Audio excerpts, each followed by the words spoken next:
বাংলাদেশের 90% বেশি যুব সমাজ নষ্ট হয়েছে একজন নষ্ট মেয়ের পাল্লায় পড়ার কারণে। মেয়েরা ঠিক হয়ে গেলে আমরা ঠিক হয়ে যাব, এবং বিশ্বাস রাখেন এই কথা, একজন মেয়ে যখন বেপর্দায় চলে সে একা নষ্ট হয় তা নয়, বরং তার বেপর্দার রূপ দেখে হাজার হাজার যুবকের চরিত্র নষ্ট হয়ে যায়। সো মেয়ে ঠিক হয়ে গেলে ছেলেরা ঠিক হয়ে যাবে। খাদিজা রাদিয়াল্লাহু তাআলা আনহা হচ্ছেন এমন একজন মহিয়সী নারী যার ব্যাপারে নবীজি সার্টিফিকেট দিয়েছেন তিনি হবেন জান্নাতের সর্বশ্রেষ্ঠ একজন নারী। সুবহানাল্লাহ পড়লেন না? হাদিসে এসেছে হাসবুকা মিন নিসাইল আলামিন আরবা, মারিয়াম, আসিয়া, খাদিজা ও ফাতেমা। পৃথিবীতে সর্বশ্রেষ্ঠ নারী হচ্ছে চারজন নারী। বলেন কয়জন? আসিয়া, খাদিজা, ফাতেমা। এক হাদিসে আসছে মারিয়াম, আর এক হাদিসে আসছে আয়েশার নাম। তার ভেতর থেকে আজকে আমরা যেই নারীর জীবন নিয়ে কথা বলবো সে নারীর নামটা আমি সবার থেকে শুনতে চাই। বলেন না, নামটা কি? আমার মনে হয় না যে সবাই এখানে এই জীবনটা নিয়ে পরিপূর্ণ শুনেছেন। আজকে আমি একদম শুরু থেকে নিয়ে শেষ পর্যন্ত বলবো, যাতে করে আমাদের জীবনে পরিবর্তন আসে, স্পেশালি যুবকদের জীবনে পরিবর্তন যেন আসে। রাজি আছেন? বলেন ইনশাআল্লাহ। 555 খ্রিস্টাব্দীতে মরুময় আরব নগরের মক্কায় কুরাইশ বংশে তিনি জন্মগ্রহণ করেন। তৎকালীন সময়ে আরবে অনেক বংশ ছিল, অনেক গোত্র ছিল, তবে সবচাইতে নামি দামি বংশের নাম ছিল কুরাইশ। নাম ছিল কি? আরেকটি বংশ ছিল আরো সেরা, তার নাম হচ্ছে হাশিমি বংশ। আমার নবী যেই বংশে এসেছেন তার নাম হচ্ছে হাশিমি বংশ। সুবহানাল্লাহ পড়লেন না? কুরাইশ ছিল, Quraysh was the leader of all the clans. যত গোত্র ছিল, যত বংশ ছিল, কুরাইশ ছিল সব বংশের নেতা। সুবহানাল্লাহ পড়েন। খাদিজার মায়ের নাম ছিল ফাতেমা। নাম ছিল কি? আর বাবার নাম ছিল খুয়াইলিদ। যুবকেরা, এই জীবনগুলো বুঝতে হবে। ইসলামের ইতিহাস তোমাকে জানতে হবে, নবীর জীবনে তোমাকে জানতে হবে, সাহাবা একরামদের জীবনী জানতে হবে। কারণ সাহাবা একরামদের জীবনী আমরা জানতে পারলে বুঝবো ঈমান কাকে বলা হয়। ঠিক না বলেন? এই যে ফিলিস্তিনে আমাদেরকে মারে, হাজার হাজার নারীকে শেষ করে দিয়েছে, ছোট্ট শিশুদের লাশ পড়ে আছে, মাথা একদিকে, হাত আর একদিকে। যদি আমাদের মুসলমানদের নেতৃত্ব থাকতো, সেন্ট্রাল লিডারশিপ, অমর হাজারটা লাগবে না, একটা অমর থাকলে আজকে ফিলিস্তিনের বিজয় সুনিশ্চিত হয়ে যেত। জানতে হবে, আর জানতে হলে পড়তে হবে, শুনতে হবে। আমি যা পড়েছি তা বলবো, বাট আমি দেখতে পাচ্ছি দু একজন একটু অমনোযোগী। আমার চোখে চোখ রাখেন, প্রত্যেকটা শব্দ কান দিয়ে নয়, কি দিয়ে শুনতে হবে। আমি সব সময় বলি, মানুষকে আল্লাহ দুইটি কান দিয়েছে, এক হচ্ছে এখানে, আর এক হচ্ছে মনের ভেতরে। এটা হচ্ছে হৃদয়ের কান। আমি বারবার বলি, কান দিয়ে শুনলে এক কান দিয়ে শুনবেন, আর এক কান দিয়ে বের হয়ে যাবে, বাট হৃদয় দিয়ে শুনবেন, এটা আপনার আজীবন হৃদয়ে থেকে যাবে। ঠিক কিনা বল? তো পিতার নাম ছিল খুয়াইলিদ। পিতার নাম ছিল কি? মাতার নাম ছিল ফাতেমা। নাম ছিল কি? ফাতেমা। এবার আসেন, খাদিজা রাদিয়াল্লাহু তাআলা আনহা ছিলেন এমন একজন নারী যিনি নবীজির জন্মের 15 বছর আগে এবং ইসলাম প্রচারের ঠিক 55 বছর আগে, অর্থাৎ সব মিলায় তার বয়স ছিল নবীজির চাইতে কয় বছর বেশি বলতে পারবেন? 15 বছরের বেশি ছিল। অর্থাৎ যখন তিনি বিয়ে করেছিলেন নবীর বয়স ছিল 25, আর খাদিজার বয়স ছিল কত? সুবহানাল্লাহ পড়লেন না? এখানে মেসেজটা হচ্ছে এইরকম, বিয়ের ক্ষেত্রে বয়সটা it's not a big deal. It's not a big deal. একজন ছোট্ট যুবক ছেলে বড় আপুকেও বিয়ে করতে পারে। কথা ঠিক কিনা বলেন? অনেক মেয়েরা বলে যে, কিরে তোমার বয়স কম, আমি তোমারে বিয়ে করব কেমনে? তুমি বলবা, খাদিজা যদি নবীকে বিয়ে করতে পারে, তুমি আমারে বিয়ে করতে পারবে না কেন? ঠিক কিনা বলে? বয়স এটা ডাজন্ট ম্যাটার। যদি মনের মিল থাকে বয়স কোনো ফ্যাক্ট হয় না, ঠিক না বলে? তো খাদিজা রাদিয়াল্লাহু তাআলা আনহা তৎকালীন সময়ে মরুময় আরব নগরের মক্কার কুরাইশ বংশের সবচাইতে শিক্ষিতা নারী ছিলেন। সুবহানাল্লাহ পড়লেন না? আজকে আমাদের বাংলাদেশে আপনি তাকান, মেয়েরা সামান্য পড়াশোনা করতে গিয়ে ধর্ষণের শিকার হচ্ছে, ব্যভিচারে লিপ্ত হচ্ছে। মাথায় রাখতে হবে, আমার সার্টিফিকেট আমার চরিত্রের চাইতে বেশি দামি নয়, আমার সার্টিফিকেট আমার সম্মানের চাইতে দামি নয়। যেই সার্টিফিকেট অর্জন করতে গিয়ে আমাকে আবার চরিত্রকে নষ্ট করতে হয়, সতীত্ব নষ্ট করতে হয়, ওই সার্টিফিকেট আমি গুল্লি মারি, ঠিক না বলেন? Character is most important. যার চরিত্র ভালো তার দাম আল্লাহর কাছে বেশি। সুবহানাল্লাহ পড়েন। খাদিজা রাদিয়াল্লাহু তাআলা আনহা এত শিক্ষিতা ছিলেন, তৎকালীন সময়ে তার মতো শিক্ষিতা নারী পুরো আরব বিশ্বে আর কেউ ছিল না। এখন কি আপনি বলতে পারবেন যে খাদিজার চরিত্র খারাপ ছিল? বলেন ইয়েস নাকি নো? নো, তার চরিত্র খারাপ ছিল না। নবীজি সার্টিফিকেট দিয়েছেন, জান্নাতি মহিয়সী নারীর ভেতরে 1 নম্বরে থাকবে খাদিজা রাদিয়াল্লাহু তাআলা আনহা। সুবহানাল্লাহ পড়লেন না? এবার আসেন খাদিজার বেড়ে ওঠার দিকে আমরা যাই। মনোযোগ আছে সবার? আচ্ছা, আমি তো রাজশাহীর মানুষ, আমার ভাষা বুঝতে কোনো প্রকার প্রবলেম কি ফেস করতেছেন আপনারা? এদিকে কুমিল্লার, এদিকে আপনাদের কসবা, মোটামুটি এদের সঙ্গে আমার পরিচিত আছে। দেখা হলেই বলে ভালো আছেন নি, ভালো আছেন নি হুজুর। তো আপনাদের ভাষা খুবই সুন্দর, একটা টাং ভালো, মানে কথার যে ধরনটা খুবই সুন্দর। ওই একটা ভিডিও দেখছিলাম, প্রায় মাঝে মাঝে এটা মজা করে বলি, ওই গ্রামীণ কাস্টমার অফিসে একজন যুবক এই কুমিল্লা কক্সবাজার থেকে ফোন দিছে। ফোন দিয়ে বলছে, আসসালামু আলাইকুম, ভালো আছেন নি ম্যাম? বলছে যে হ্যাঁ জি স্যার ভালো আছি, কি সমস্যা? বলছে কি এর সমস্যা, কি এর বালা, যে 25 টাকা ফুরাই জায়গা, কিছু বুঝি না আমি। তো এটা খুব ভাইরাল হয়েছিল। তখন আমি কুমিল্লার ভাষার যে একটা টান আছে, একটা আলাদা টান আছে, তখন আমি বুঝতে পেরেছি। তবে সুন্দর ভাষা, আমরা সবাইকে ভালোবাসি, সবার ভাষাকে আমরা সম্মান করি, কথা ঠিক কিনা বলা? তা আমার ভাষা বুঝতে কোনো সমস্যা হচ্ছে না তো? খাদিজা রাদিয়াল্লাহু তাআলা আনহা যখন একটু বড় হতে শুরু করলেন, তার বাবা খুয়াইলিদ মরুময় আরবে ঘোষণা করলেন, আমার একমাত্র মেয়ে খাদিজায় কে বিয়ে করবে, আমাকে প্রস্তাব পাঠাও। অনেক প্রস্তাব আসলো। প্রথম যার সঙ্গে বিয়ে হলো তার নাম ছিল আবু হালা জাহরা, অনেক উঁচু বংশের ছেলে। প্রথম বিয়ে হলো, প্রথম বিয়ে হয়ে প্রথম সন্তান হলো, তার নাম হচ্ছে হিন্দ। তার নাম কি যুবক ভাইয়েরা? হিন্দ। বিয়ে হলো, বাচ্চা হলো। দুঃখের বিষয় হচ্ছে বাচ্চা হওয়ার পরেই প্রথম স্বামী মারা গেল। যেই মেয়ের স্বামী হারায় একমাত্র সেই বোঝে যে স্বামী হারাবার কষ্ট কত বেশি। মনে রাখবেন, একজন নারীর দাম ততক্ষণ পর্যন্ত আছে যতক্ষণ তার স্বামী আছে। যার স্বামী নাই তার সমাজে 2 পয়সা দাম মানুষ দিতে চায় না, ঠিক না বলা? স্বামী মারা গেলেন, প্রথম বিয়ে শেষ। সেকেন্ড টাইম তার বাবা আবার পাত্র খুঁজতে শুরু করলেন, যে পাত্র কে আছে আমার খাদিজাকে বিয়ে করবে। আরেকজন পাত্র আসো, তার নাম হচ্ছে আতিক। বিয়ে হয়ে গেল, সেই ঘরে আরেকটা সন্তান আসলো। দুঃখের বিষয় হচ্ছে সেকেন্ড হাজবেন্ডও শেষ, মারা গেলেন। প্রিয় ভাইয়েরা, যুবক ভাইয়েরা এটা ভালো বুঝবে, যে যাকে পছন্দ করে, যে যাকে ভালোবেসে বিয়ে করতে চায়, সে হারায় গেলে বোঝে যে তার যন্ত্রণা কত বেশি, ঠিক না বল? দেখবেন যারা ছ্যাঁকা খায়, এরা গাঁজা মদ খেয়ে জীবনটাই ব্যাখ্যা করে ফেলে। এরকম যুবক আছে না নাই? না, কসবা ব্রাহ্মণবাড়ি এইসব যুবক নাই? আরে নাই, আমার কোনো দোষ নাই, এরাই বলেছে এরকম যুবক আছে। তবে মাথায় রেখো একটা কথা, এদিকে আমার কথা শোনো, মাথায় রাখবা, তুমি যেই মেয়ের জন্য গাঁজা মদ খেয়ে জীবন নষ্ট করবা, সে ধুমাইয়া আর একজনের সংসার করে বেড়াবে, সে আর এক টাকলাকে বিয়ে করে সুখী হয়ে যাবে। টাইম নাই, কাউ গোনার টাইম নাই। তুই ছেড়ে গেছিস মানে তোর চাইতে 1000 কোনো উত্তম আমার জন্য অপেক্ষা করছে, ঠিক কিনা?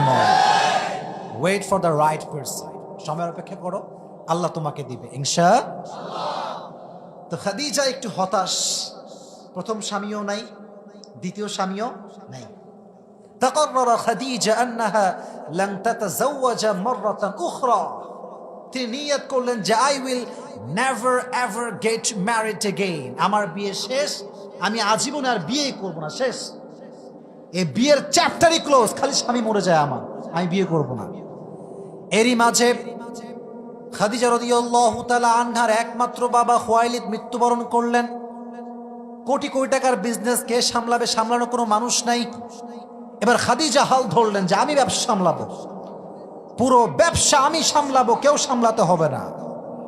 ব্যবসা সামলাতে শুরু করলেন। তার মানে বোঝা গেল ইসলাম নারীকে ব্যবসা করতে পারমিশন দিয়েছে, ইসলাম নারীকে স্টাডি করতে পারমিশন দিয়েছে। বাট স্টাডি করতে গিয়ে যদি চরিত্রকে ধ্বংস করতে হয় আর পর্দার বিরুদ্ধে কাজ করতে হয়, সে পড়াশোনা দিয়ে আমার কোনো লাভ হবে না, ঠিক না বলা? আজকাল স্কুল কলেজে সব মেয়েরা পর্দা করে? কথা বলেন, করে করে করে? কিছু কিছু মেয়ে আছে দেখবেন ইচ্ছা করেই এমন কিছু জামা পরিধান করে, আমি বলতে I am feeling so shy, but I have to say that, অনেক মেয়ে দেখবেন বুকের ভাঁজ বোঝা যায় এমন জামা কাপড় আজকাল পরে। তোমার ঠিক আছে, তো আসতে বললে কেন, মিথ্যা বলছি নাকি ভাই? এরকম মেয়ে আছে না নাই? এখন প্রশ্ন, হুজুর আপনি কেমনে বুঝবেন, তাহলে আপনি দেখছেন নাকি? ভাই কথা বুঝবেন, এক হচ্ছে চোখ পড়ে যাওয়া, আর এক হচ্ছে তাকিয়ে থাকা, দুটো ভিন্নতা আছে। চোখ পড়ে গেলে আল্লাহ মাফ করবে, বাট চোখ পড়ার পর যদি তুমি তাকায় থাকো তাহলে কিন্তু আল্লাহ মাফ করবে না। এখন যুবকরা একটা লজিক দেয়, একবার দেখনা হালাল है, एक बार देखना क्या है, तो यार जब नजर पड़ गया तो हम तो देखते ही रहेंगे और क़यामत तक देखते ही रहेंगे, क्योंकि एक बार देखना हलाल है। এই লজিক আছে না? একবার দেখা হালাল মানে কি, তোমার চোখ পড়েছে, জাস্ট চোখটা নামাও আর পড়ো আস্তাগফিরুল্লাহ। এই পড়ে না, জোরে বলেন না, আরো জোরে। যেই মেয়ে দেখবেন আপনার পাশ দিয়ে উল্টাপাল্টা ড্রেস পরে হেঁটে যাচ্ছে, ওরে দেখেন না সালাম দিবেন না বাজে তাকাবেন, জাস্ট পড়বেন আস্তাগফিরুল্লাহ। এই শব্দ যদি তার কানে যায় আর ও যদি একজন বংশীয় মেয়ে হয়, নেক্সট টাইমে জামা পরে বের হওয়ার তার সাহস আর হবে না। চরিত্র বড় দামি জিনিস। ব্যবসা সামলেছেন, পড়াশোনা করেছেন, চরিত্র নষ্ট হয় নাই, সুবহানাল্লাহ পড়লেন না? এবার আসেন মূল ঘটনায় আমরা আসি।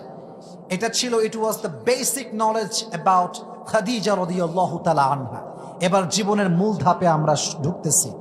তাকবীর দেন, লিল্লাহি তাকবীর। একটু ঝাঁকুনি নাই তো, একটু হাতটা দিয়ে বলেন না, লিল্লাহি তাকবীর। এবার তিনি একদিন ঘুমিয়েছেন, ব্যবসার সব কাজ সামলে এসে, রাত গভীর,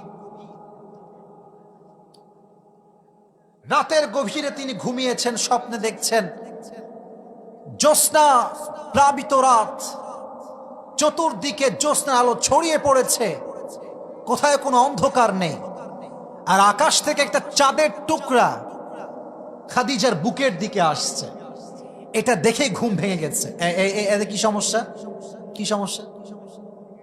এতগুলো মানুষ মনোযোগ দিয়ে শুনছে, তোমার পরিবেশ নষ্ট করছো কেন? আমার দিকে তাকাও। গভীর অন্ধকার রাত, জ্যোৎস্না প্লাবিত রাত, দেখছেন চাঁদের একটা টুকরা খাদিজার দিকে নেমে আসছে। সুবহানাল্লাহ পড়তে পারলেন না? স্বপ্ন দেখে খাদিজার ঘুম ভেঙে গেছে, এটা কি দেখলাম স্বপ্নে আমি, চাঁদের টুকরা কেন আমার দিকে আসছে? এবার তার যে চাচা, তার নাম হচ্ছে ওয়ারাকা বিন নাফেল, স্বপ্নের একজন ব্যাখ্যাকারক ছিলেন, তিনি গিয়ে বলেন, চাচা আমি স্বপ্নে দেখেছি জ্যোৎস্না প্লাবিত রাত আর চাঁদের টুকরা আমার বুকের দিকে নেমে আসছে। এই চাঁদের টুকরা মানে চাঁদের টুকরা নয়, এটা হচ্ছে আমার প্রিয় নবী মুহাম্মদুর রাসূলুল্লাহ সাল্লাল্লাহু আলাইহি ওয়াসাল্লাম। তো ওয়ারাকা বিন নাফেল বলছে, তুমি কি স্বপ্ন সত্যি এটা দেখেছো? সত্যি এইটা? বলছি ইয়েস, আমি এই স্বপ্নই দেখেছি। উনি বললেন, আমি তাওরাত এবং ইনজিল পড়েছি, তোমার স্বপ্নের ব্যাখ্যাই হচ্ছে তুমি খাদিজা, একজন অসাধারণ ব্যক্তিত্বপূর্ণ মানুষ, যিনি শেষ নবী হবে, তুমি সেই প্যারা নবীর স্ত্রী হতে চলেছো। সুবহানাল্লাহ পড়লেন না? খাদিজার মনে একটা খুশির ছোঁয়া। প্রথম স্বামীও শেষ, দ্বিতীয় স্বামীও শেষ। মনে করেছিলেন যে কখনো আর বিয়েই করবে না, বাট মাথায় রাখবেন জীবনে যত দুঃখই আসুক না কেন, একটা কথা রিপিট আফটার রিপিট করবেন, ये दिन दिन नहीं है और भी दिन বাকি है। এই দিন দিন না, আরো দিন আছে না নাই? ভাই, টাকা পয়সা না থাকলে আজকাল ভালোবাসার মানুষের হাড়ি কিন্তু খুঁজে পাওয়া যায় না। টাকা থাকলে তোমার মাথায় চুল আছে নাকি নাই, তুমি চান্দু নাকি চান্দু না, মেয়েরা এটা 2 পয়সাও পরোয়া করবে না, তোমাকে সোজা বিয়ে করে ফেলবে। It's all about money. Money is a big fact. पैसा ही सब कुछ है। আজকাল টাকা থাকলে ঘুষের টাকা দিয়েও চাকরি নেওয়া যায়। আজকাল টাকা থাকলে মদখোর ঘুষখোররাও মসজিদের সভাপতি হয়ে যায়। এটা কি অবাস্তব না বাস্তব? বাস্তব। তোমার খারাপ সময় যাচ্ছিল, আল্লাহ বললেন যে খাদিজা তুমি বিয়ে করবা না, এমন একজন মানুষ তোমারে দিব তুমি বিয়ে না করে আর পারবাই না। সুবহানাল্লাহ। স্বপ্ন শুরু হয়ে গেল যে কবে আসবে সেই স্বপ্নের পুরুষ যাকে আমি আবার বিয়ে করব। লম্বা ঘটনা, প্রেসাইজলি বলছি, শর্টকাটে বলছি। উনি একজন ব্যবসায়ী ছিলেন, নবীও একজন ব্যবসায়ী ছিলেন। আচ্ছা, আমার নবী কি মিথ্যাবাদী না সত্যবাদী? নবীর একটা উপাধি সবচেয়ে ফেমাস, কি বলতে পারবেন? আল আমিন। বলেন কি? সত্যবাদী। মিথ্যা কখনো বলতেন না, জবান দিয়ে যা বলতেন তাই মধু বের করতেন। সুবহানাল্লাহ পড়েন। তো খাদিজার কাছে খবর পৌঁছে গেল যে মক্কাতে এমন একজন যুবক আছে যে বিশ্বস্ত যুবক, যে ব্যবসা করলে 1 টাকাও মেরে খায় না, কার ওয়াদা ভঙ্গ করে না। কে সেই যুবক? খুঁজে বের করো। তাকে খুঁজে বের করা হলো। তো তখন তিনি বললেন যে ওনাকে আমার কাছে নিয়ে আসেন, আমি তার সঙ্গে ব্যবসার ডিল করব। তো নবী ছিলেন একজন ব্যক্তিত্ব সম্পূর্ণ মানুষ। যারা ব্যক্তিত্ব সম্পূর্ণ হয় তারা কেউ ডাকলেই সহজ চলে যায় না, ঠিক কিনা বলেন? আমরা হয়ে গেছি সস্তা, যুবকরা সস্তা হয়ে গিয়েছে, যার তার পেছন লাইন মেরে বেড়ায় আজকাল। আর যুবকরা মনে করে যে আরে এই মেয়ে তো কনফার্ম জান্নাতি মেয়ে রে, এরকম মেয়ে জীবনেও পাওয়া যাবে না। কিন্তু যুবক, ওই মেয়েটা তোমার মতো আরো 4টা যুবককে নাকের ডগায় দড়ি লাগায় ঘুরে বেড়ায়, তুমি জানো না এটা। সস্তা করবো না নিজেকে, সস্তা করা যাবে না। তো বললেন ঠিক আছে, আমি যদি যেতে চাই আমাকে আমার চাচা আবু তালেবের সঙ্গে নেওয়া লাগবে। ঠিক আছে, ডিল ইজ ফাইনাল, আপনি আসেন। যখন নবীজি কইরে কইরে কি করে রে, এই এটা ফোনের জায়গা নাকি, এখানে কথা শুনতে হবে। তাকবীর দেন, লিল্লাহি তাকবীর। কসবার মানুষ যে ওয়াজ পছন্দ করে এর প্রমাণ হচ্ছে আধা ঘন্টা ওয়াজ করতেছি, কোন লোক ডান বাম হয়নি। কথা ঠিক না বলেন? আচ্ছা, আমি যদি 12টা পর্যন্ত ওয়াজ করি আপনারা থাকবেন নাকি যাবেন গা? তাকবীর দেন, লিল্লাহি তাকবীর। আজকে আসছি আর কবে আসবো জানিও না, যত দূর পারি হৃদয় থেকে কথা বলবো। রাজি আছেন তো ইনশাআল্লাহ? তো নবী যখন খাদিজার ঘরে আসছে, খাদিজার পুরো ঘরটা নবীজির চেহারার নূরে নূরান্বিত হয়ে গিয়েছে। এবার তিনি দেখার সঙ্গে সঙ্গে বুঝে গিয়েছেন এটা কোনো সাধারণ যুবক হতে পারে না, এটা তো শেষ নবী মুহাম্মদুর রাসূলুল্লাহ সাল্লাল্লাহু আলাইহি ওয়াসাল্লাম। এবার খাদিজা মুহাম্মদুর রাসূলুল্লাহ সাল্লাল্লাহু আলাইহি ওয়াসাল্লামকে বিয়ে করার জন্য ব্যাকুল হয়ে গেলেন। কেমন করে বিয়ে করা যায়, কেমন করে প্রস্তাব দেওয়া যায়, তিনি ব্যাকুল হয়ে গেলেন। কিন্তু বিয়ে দেওয়ার আগে, প্রস্তাবের আগে লক্ষ টাকা দিয়ে তাকে ব্যবসায় পাঠালেন পরীক্ষা করার জন্য যে তার বিশ্বাস কতটুকু সে রাখতে পারে। নবীজি সব টাকা নিয়ে গেলেন এবং সততার সঙ্গে ব্যবসা যা লাভ হয়েছে তার দ্বিগুণ বাড়ায় খাদিজাকে দিয়ে দিলেন। সুবহানাল্লাহ পড়লেন না? এবার বিয়ের পালা। আচ্ছা, বিয়ের আগে একটা প্রস্তাবের খেলা আছে না নাই? তোমরা একটা কথা মাথায় রাখবা যুবক ভাইয়েরা, যদি তোমার বাবা তোমার পছন্দকে গুরুত্ব না দেয়, চয়েস না করে, তুমি বাপকে নিয়ে বেশি ভাববা না, তুমি নিজেই প্রস্তাব দিবা। রাজি আছো? কথা কয় না? আছো? নিজে প্রস্তাব দিবা, বিয়ে হলে হবে না হলে নাই। বাট মাথায় রাখবা, যাকে পছন্দ করো তাকে হাত ছাড়া করা যাবে না।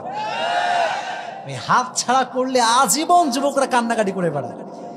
ওই আমার একটা পেজ আছে আবরারুল হক আসিফ, আপনারা দেখছেন? ওই পেজে যুবকদের হাজার হাজার মেসেজ যে হুজুর যারে পছন্দ করতাম তার বিয়ে হয়েছে এক টাকলার সঙ্গে, আমি বেদনায় শেষ। তো নিজে পছন্দ করে নিজেই বলবা। তো খাদিজা কাকে দিয়ে বলাবে এটা উনি খুঁজতেছে, মাধ্যম কাকে পাওয়া যায়। তো উনি একজন গোলাম পেয়েছেন, তার নাম হচ্ছে নাফিসা।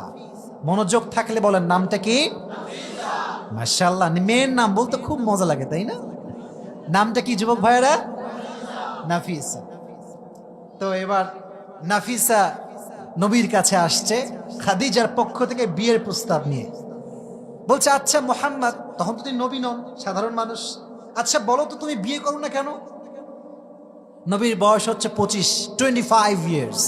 কত বছর বয়স? 25 বছর। তো নবী বলছে টাকা পয়সা কম তো, তাই বিয়ে করতে পারতেছি না। টাকা পয়সা নাই, বাড়ি নাই, কিছু নাই, কেমনে খাওয়াবো, কই রাখবো? তো নাফিসার সুযোগ বুঝে কোপ মারছে। আচ্ছা মুহাম্মদ, মনে করো তোমাকে আমি এমন একজন মেয়ের সন্ধান দিব যাকে বাড়িও দেওয়া লাগবে না, গাড়িও দেওয়া লাগবে না, থাকার জায়গা দেওয়া লাগবে না, খাওয়াও দেওয়া লাগবে না, সেই তোমাকে দিবে। তুমি কি রাজি আছো? বলছে আমি তো এক পায়ে রাজি। সুবহানাল্লাহ পড়লেন না? খাওয়াও দেওয়া লাগবে না, বাড়িও দেওয়া লাগবে না, কিছু দেওয়া লাগবে না, আমি আগেই রাজি, অগ্রিম ইয়েস। তো মেয়েটাকে, তো নাফিসা বলতে একটু ইতস্ত বোধ করছে, এই জন্য কারণ নবী তো খাদিজা সাথে কয় বছরের ছোট? 15। বলেন কত? বলেন না কত? লজ্জা পাচ্ছে যে কেমনে বলি। তো নাফিসা শেষমেশ বলেই ফেলেছে, এটা হচ্ছে খাদিজা রাদিয়াল্লাহু তাআলা আনহা। নবীজি মুচকি হাসি দিয়ে বলছেন, আরে আমি তো আগেই প্রস্তুত। সুবহানাল্লাহ পড়েন। এবার যখন বিয়ের ডিল ফাইনাল হয়ে গেল, বিয়ের আসর বসে গিয়েছে, নবীজি আসছেন, খাদিজা রাদিয়াল্লাহু তাআলা আনহাও আসছেন। খাদিজার পক্ষে আসছেন ওয়ারাকা বিন নাফেল, আর এসেছে ওমর ইবনে আসাদ, আর নবীর পক্ষ থেকে এসেছেন আবু তালেব। নামটা কি? এই বিয়ের ক্ষেত্রে মোহরের দরকার আছে না নাই? আজকালকার মেয়ের বাপরা যে ডিমান্ড করে, যুবকের অবস্থা খুব খারাপ হয়ে যায়। মুরব্বীরা রাগ করবেন না, কয়েকজন মুরব্বী আছেন, বলে ফেলি, বলবো? আচ্ছা বাদ দেন, নাই বলে বাদ দেন, বলা যাবে? মনে করেন এটা কাবিন নাম, আচ্ছা মনে করেন, জাস্ট ফর এন এক্সাম্পল, ইচ্ছা করেই বলে যে 20 লাখ লিখে দেন, সমস্যা নাই। বলো কথা ঠিক আছে না? তুই 20 লাখ দিলি, তুই কি আজীবনও 20 লাখ দিবি ভাই? খালি নামে লাগে। আচ্ছা যখন সংসারটা টিকে না, ডিভোর্সের পর্যায়ে আসে, তখন যুবক না পারে তার বউকে ধরতে, না পারে ছাড়তে। কথা বুঝবেন কিন্তু, যদি ছাড়তে হয় তাহলে 20 লাখ টাকা দেওয়া লাগবে, 2 টাকাও পকেটে নাই। আর যদি ধরতে হয়, এমন একটা কুটনি মেয়ে বিয়ে করছে, জীবনটাই জাহান্নাম হয়ে গিয়েছে। এগুলো করবেন না, যা দিবেন তাই লিখবেন। রাজি আছেন? 10 লাখ লেখে আর বাসরাতে বইয়ের পা ধরে মাফ চাই। আমার মনে হয় এর চাইতে কাপুরুষতার কাজ দুনিয়াতে আর কিচ্ছু হতে পারে না। আমার কাজ কাম নাই, বইয়ের কাছে মাফ চাবো মোহর নিয়ে, তাই না? আমি বীর পুরুষের সন্তান, আমি যা দিতে পারবো তাই আমি লিখে দিব, ঠিক কিনা বলেন? তো নবীজি বলছেন যে আপনাকে মোহরটা কি দিব, আমি তো অসহায় মানুষ, টাকা পয়সা বেশি একটা নাই। তো আবু তালেব চাচা মানুষ বলছে, ঠিক আছে, আপনার দাম তো আমরা দিতে পারবো না, বাট মোহর হিসেবে 20টা উট দিব। কয়টা? আরো জোরে কয়টা? এবার আসেন, বিয়ের বাড়িতে একটা খাওয়া দাওয়ার আয়োজনের দরকার আছে না? বলো না কেন, আছে না নাই? অন্তত পক্ষে যারা 5 জন 10 জন, যাই হোক, নাস্তা তো খাওয়াইতে হবে। এখন নবীজি কি খাওয়াবে? নবীর কাছে তো কিছুই নাই। তো খাদিজার মন কতটা ব্রড, কতটা বড়, বলছে আমাকে যে আপনি 20টা উট মোহর হিসেবে দিয়েছেন, এই 20টা উটকে জবাই করে দেন। সুবহানাল্লাহ পড়েন। 20টা উট জবাই করা হলো, কালেমা হলো, খুতবা হলো, নবীজি স্ত্রী হিসেবে খাদিজাকে গ্রহণ করে ফেললেন। সুবহানাল্লাহ পড়েন। এবার আসছেন আফটার ম্যারেজ লাইফ। বিবাহের পরের জীবনটা কেমন ছিল। আচ্ছা, এখানে কি মা বোনদের বসার কোনো জায়গা আছে আশেপাশে? আচ্ছা, এই সাউন্ড যেটা আমি বলতেছি এটা কি বাসায় যাচ্ছে, মানে মা বোনদের কানে যাচ্ছে না এটা? আচ্ছা, মা বোনদের জন্য কিছু কথা মনে রাখবেন, যার বউ ভালো তার জীবনের অপর নাম হচ্ছে জান্নাত, আর যার বউ খারাপ তার জীবনের এক নাম হচ্ছে জাহান্নাম। কথা তো আস্তে ঠিক বললেন কেন আপনারা? অবাস্তব না বাস্তব? একটা সত্য কথা বলি, যার বউ দিনদার সে যদি ইস্টাবলিশ বিয়ের আগে না হয়, তার দিনদার বউয়ের কারণে সে পৃথিবীর চূড়ান্ত পর্যায়ের সফলতায় পৌঁছে যাবে। আর যে যুবক সফল বাট বিয়ে করেছে একজন বেদিন মেয়েকে, সে বিয়ের পরে অসফলতার চূড়ান্ত পর্যায়ে পৌঁছে যাবে। Life partner is a big deal, big deal. এজন্য যখন বিয়ে করবা, খালি আটা সুন্দরী দেখে বিয়ে করলে কিন্তু ফেসে যাবা। বামের ভাইরা কথাই কয় না, তওবা করে আসছে। কথা ঠিক আছে না আমার? বলেন, আটা দেখলে হবে না, ময়দা দেখলে হবে না, দেখতে হবে মেয়েটার চরিত্র খালিজার মতো চরিত্র কিনা, ঠিক কিনা বল।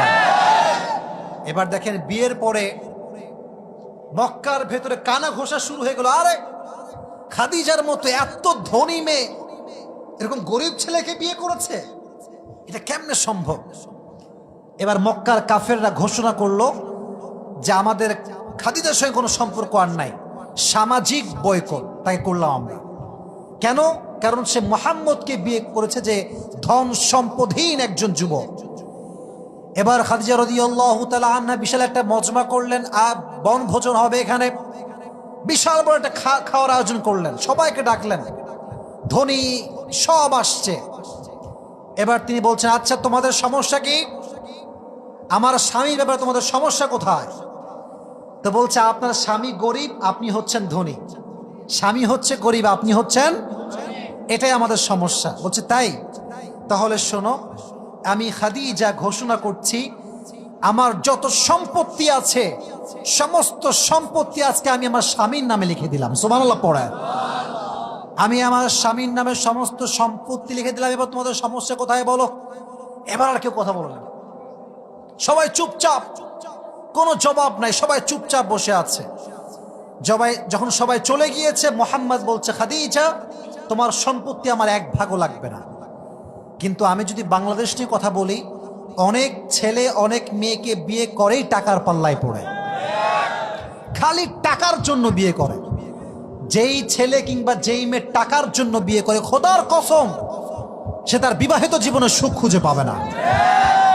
টাকার জন্য বিয়ে করলে হবে না প্রিয় ভাই।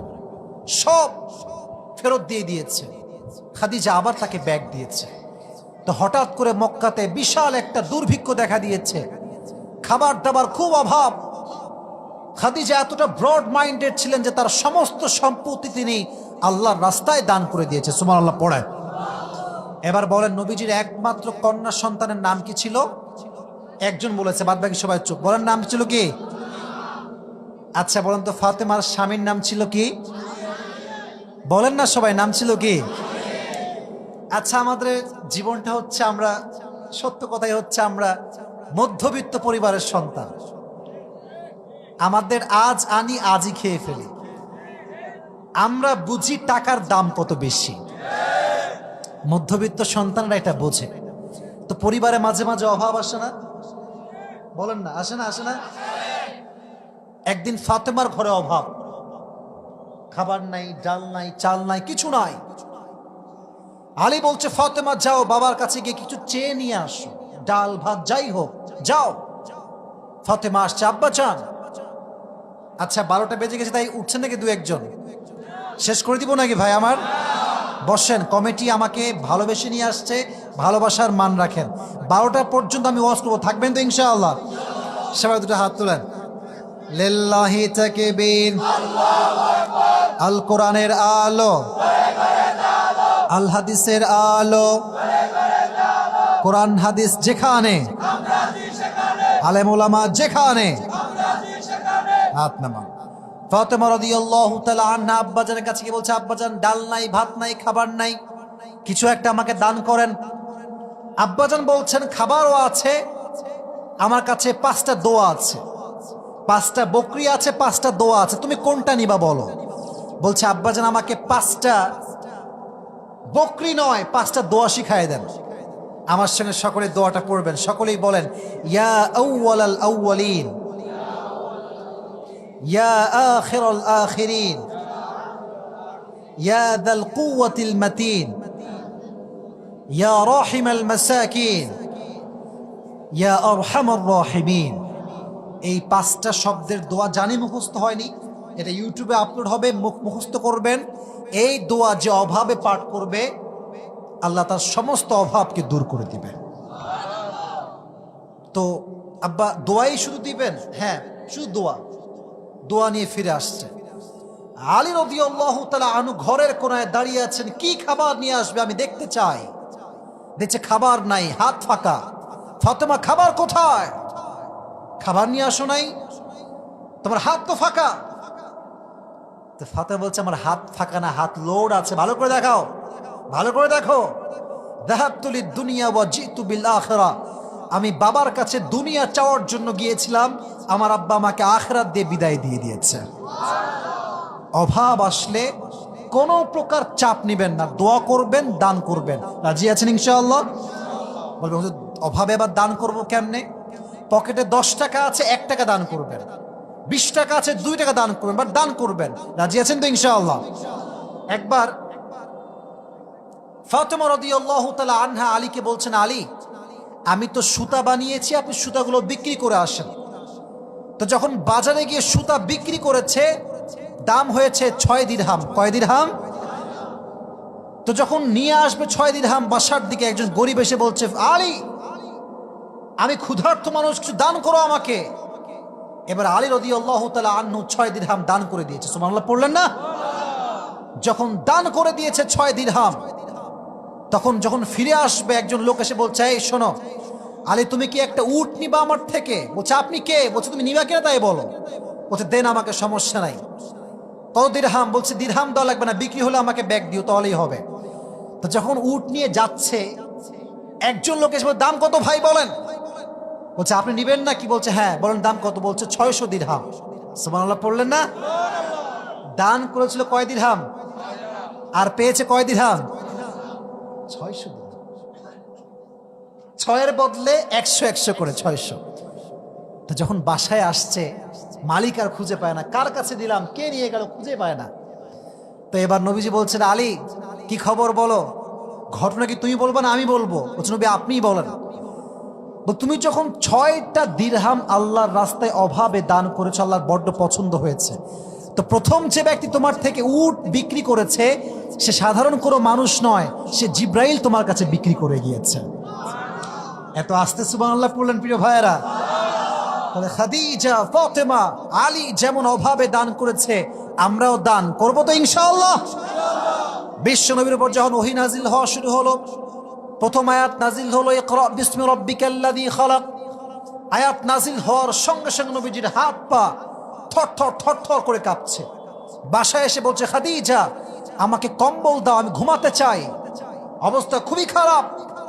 খাদিজা রাদিয়াল্লাহু তাআলা আনহা বলছেন, টেনশন নাই স্বামী হে, আপনাকে আল্লাহ ভালোবাসে, গরিবরা ভালোবাসে, আপনার উন্নয়ন কেউ আটকাতে পারবে না। সুবহানাল্লাহ পড়েন। এবার আসেন 2টা ঘটনা বলবো, তারপরে আমার দোয়ার দিকে যাব।